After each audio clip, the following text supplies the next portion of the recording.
Hey guys, well yesterday I finally received my Pathfinder ferro rods. I got two of them. They're the 1/2 inch by 6 inch ferro rods, and I know that a lot of people have been posting that they're real good ferro rods and stuff, and I just want to try them out for myself. They're pretty spendy. I bought two of them and it was like 80 bucks with shipping. I can buy 1/2 inch by 5 inch ferro rods on eBay all day long for $10 a piece. So they're roughly 4 times as expensive as a normal eBay rod. They're pretty expensive. Let's see if they live up to the hype. I'm not going to go into a lot of detail with this. John McCann from Survival Resources has a real good video out about the hard versus soft ferro rods versus mesh metal.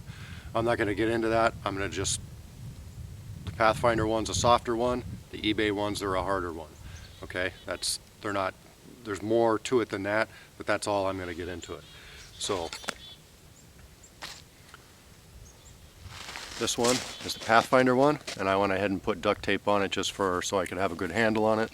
This one's the eBay one, and once again, just a little duct tape on there to give me a good handle. In my opinion, there's 4 main parts to making a fire with a ferro rod. You've got obviously the ferro rod, whether it be a hard or a soft one. You've got the type of tinder that you're going to use. Are you going to be using Surefire? Are you going to be using fatwood? Or are you going to be using damp, whatever it is that you're using, damp swamp grass, whatever. Technique. Are you going to use the pullback method, or are you going to use the push and plant, where you plant your ferro rod to get something hard, put your tinder underneath it, and scrape down? And the 4th thing is your striker. The striker, in my opinion, is one of the more overlooked items in a ferro rod fire. Most people use a lot of people use the back of their knife. There are other strikers. I personally like this one quite a bit. Right behind me, this is the tinder I'm going to use. It's what I call a swamp grass.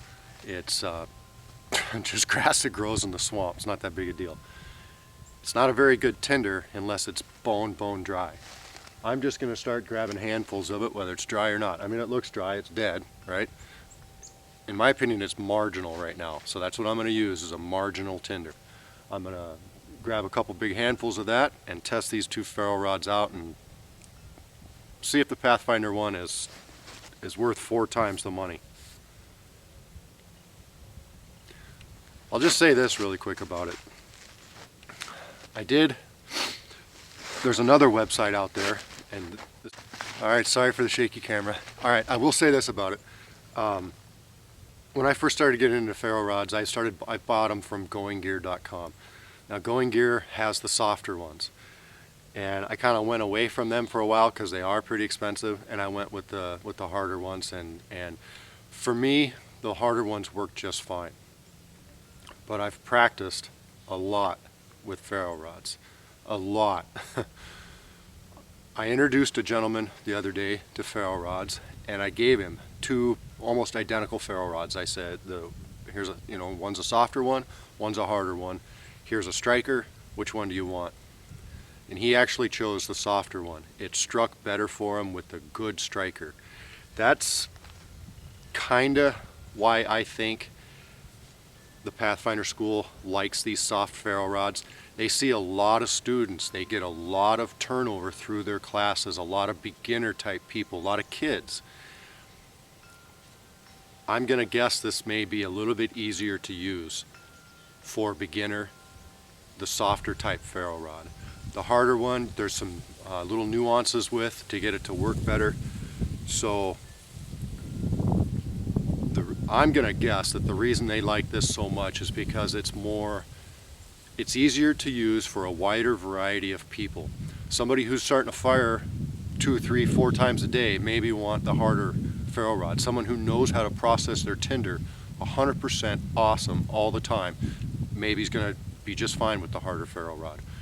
Somebody just starting out who doesn't understand the tinder 100%, maybe he's gonna want to go with the softer ferro rod. That's just my opinion. And also, maybe even the more experienced guys, if you're going with some kind of pushing your knowledge and kind of pushing your skills to kind of going with the maybe the less desirable tinder. Maybe this one will work out better for you. I don't know. Let's check it out. Just going to take this eBay rod real quick.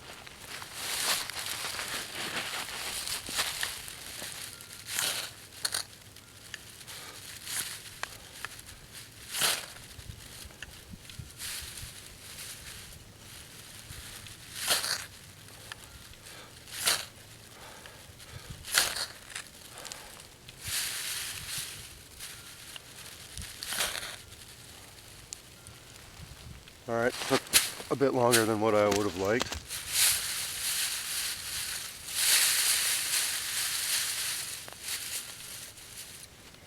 Let's try the Pathfinder rod.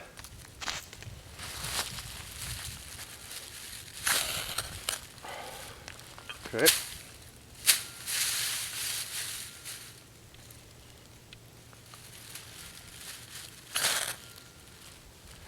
Alright.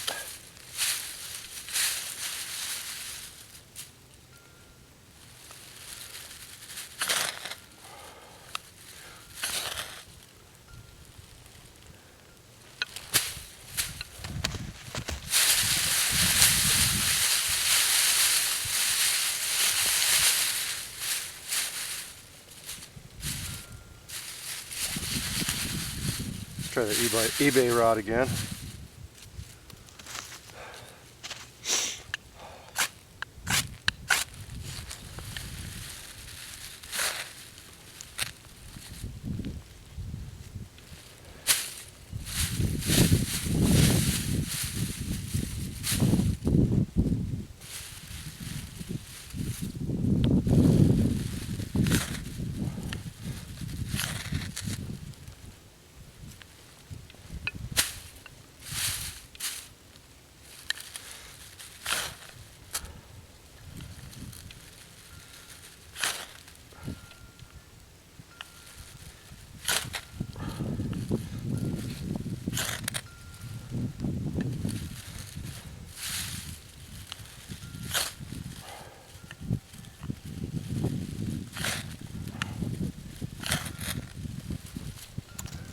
Pathfinder one.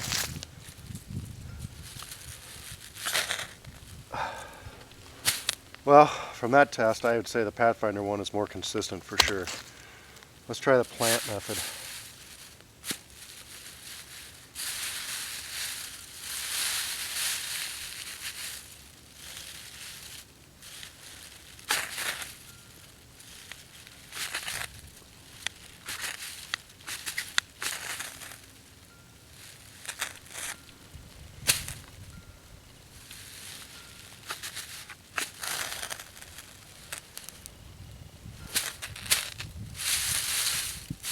In my opinion, this is where the harder ones really shine, is with this type of method.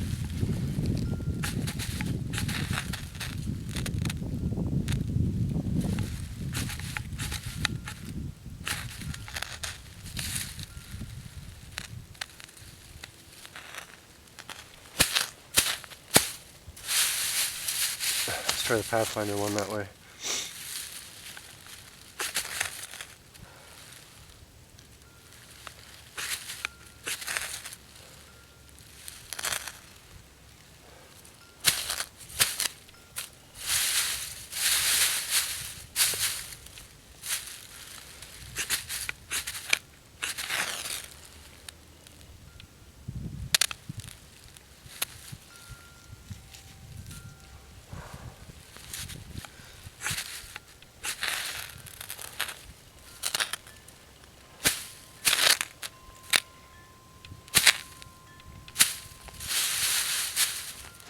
Alright guys, well I got some editing to do because I really sat there and screwed with this tinder bundle for quite a while.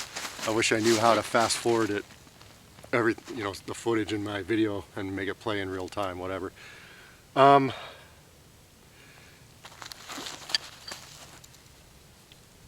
It's definitely a good ferro rod. I mean, it definitely worked more consistently, better for me on this material. You need to kind of know what you're doing with these ferro, with the harder ferro rod. and they can be harder for some people to use. I could see for a younger person, anybody really, I mean, it's just easier. This, the wind's catching it, so it's kind of, can't see it. But anyway, this is quite a bit easier.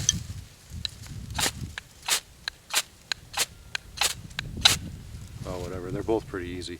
I don't know. I did notice a difference with the Pathfinder one. It's a softer rod, it caught the stuff on fire better, more one-strike fires. Is it worth 4 times the money? I'm not sure. Depends on how much you practice with it, and it depends on how much you're going to get what you pay for a lot of times, like with a knife and stuff. I don't know if you can tell the difference there, but there's the eBay one. Oh. Alright, there's the eBay one, and there's the Pathfinder one. So you can notice a little divot right there, and you do in the eBay one too, but not quite as much. If you're going to be starting fires, 3, 4, 5 every day, you may not want to buy the $30 some odd ferro rod. But if you're only going to use it and put it in your emergency kit, I could definitely see where this would pay. It would definitely be worth paying the money for sure. Yep. Now one thing, everybody wants you to buy, a 1/2-inch ferro rod, which is absolutely the best. Absolutely the best. But what are you going to do when it wears down to 3/8? Are you going to buy a new one? Practice on something small too. Don't just take for granted that you're always going to have your big old nice awesome ferro rod. Use some of the smaller ones. I like to practice with 5/16 or smaller sometimes. The smallest one I ever made a fire with, if you watch one of my Clothing Confident videos, I took the little ferro rod out of a lighter and made a fire with it in perfect conditions with everything perfect. I'm just saying it's good to practice with other stuff besides a 1/2-inch ferro rod, because this 1/2-inch ferro rod, it's only 1/2 inch the day you buy it. Once you start striking on it, it ain't 1/2 inch anymore. Anyway, the review, it's a pretty good product. If you got the money, I would definitely buy it. If you use it and you're well versed and you practice all the time, an eBay one's going to do you just fine. You want something in your emergency kit? I'd go with the Pathfinder one. Alright guys, take care.